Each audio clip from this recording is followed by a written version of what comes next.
एक राजा की बेटी अत्यंत सुंदर थी, लेकिन वो घमंडी थी। जब कोई व्यक्ति उसे शादी करने को कहता तो उसका मजाक उड़ाती। एक दिन एक सुंदर राजकुमार महल में आया। उसकी दाढ़ी सुनहरी थी। राजकुमारी उस पर हंसी और उसे घिनौने दाढ़ी वाला राजकुमार के नाम से पुकारा।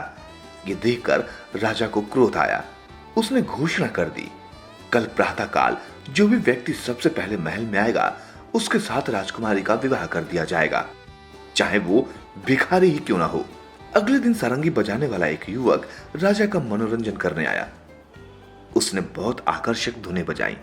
राजा ने उसे बहुत सा उपहार दिया और अपनी बेटी की शादी उसके साथ कर दी।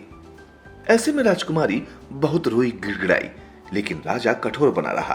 अब ये तुम्हारे पति हैं, तुम इनके साथ जाओ, राजा ने कहा। राजकुमारी रोती हुई उदास मन से महल छोड़कर अपने पति के साथ चली गई। बहुत दूर चलने के बाद वे दोनों एक जंगल में पहुंचे। जब राजकुमारी ने सारंगी बजाने वाले युवक से पूछा कि ये जंगल किसके हैं, तो उसने उत्तर दिया, ये जंगल उसी राजकुमार के हैं जिसे तुमने घिनौने दाढ़ी वाला राजकुमार कहा था। काश मैंने उससे विवाह कर लिया होता, राजकुमारी रोती हुई बोली। फिर एक हरा भरा चारागाह आया। सारंगी बजाने वाले युवक ने कहा, यह हरा भरा चारागाह ये भी घिनौने दाढ़ी वाले राजकुमार का ही है। राजकुमारी पुनः रोने लगी। वो युवक उसे एक झोपड़ी में ले गया। राजकुमारी ने देखा कि वहां कोई नौकर चाकर नहीं है। सारंगी बजाने वाले युवक ने कहा, तुमको सब काम खुद ही करने होंगे। आग जलाओ और खाना बनाओ। सुबह उठकर घर की सफाई भी कर देना। एक दिन सारंगी बजाने वाले युवक ने राजकुमारी से कहा, टोकरियां बुनकर शहर में बेचो।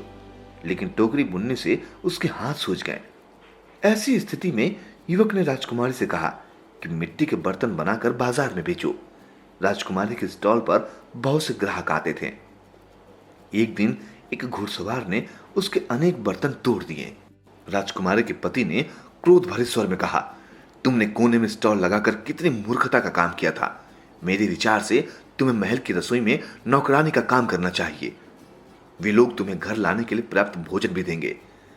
राजकुमारी को शर्म आ रही थी, परंतु उसने महल की रसोई में काम करना शुरू कर दिया। एक दिन शाम को जब राजकुमारी महल से वापस जा रही थी तो उसे घिनौनी दाढ़ी वाला राजकुमार दिखाई दिया। वो उसे पहचान कर रुक गया। फिर उसे महल में खींच कर बोला कि वो उसके साथ नृत्य करना चाहता है। राजकुमारी ने खुद को छुड़ाने की कोशिश की, परंतु राजकुमार ने उसकी एक बात न सुनी। फिर राजकुमार ने कहा, मैं ही सारंगी बजाने वाला तुम्हारा पति हूं। मैंने तुम्हारे घमंड और अविनम्रता को दूर कर दिया। राजकुमारी अब बदल गई थी। वो अधिक सुंदर लगती थी। अब वो विनम्र और मेहनती हो गई थी। फिर वो खुशी खुशी सारंगी बजाने वाले राजकुमार के साथ महल में रहने लगी।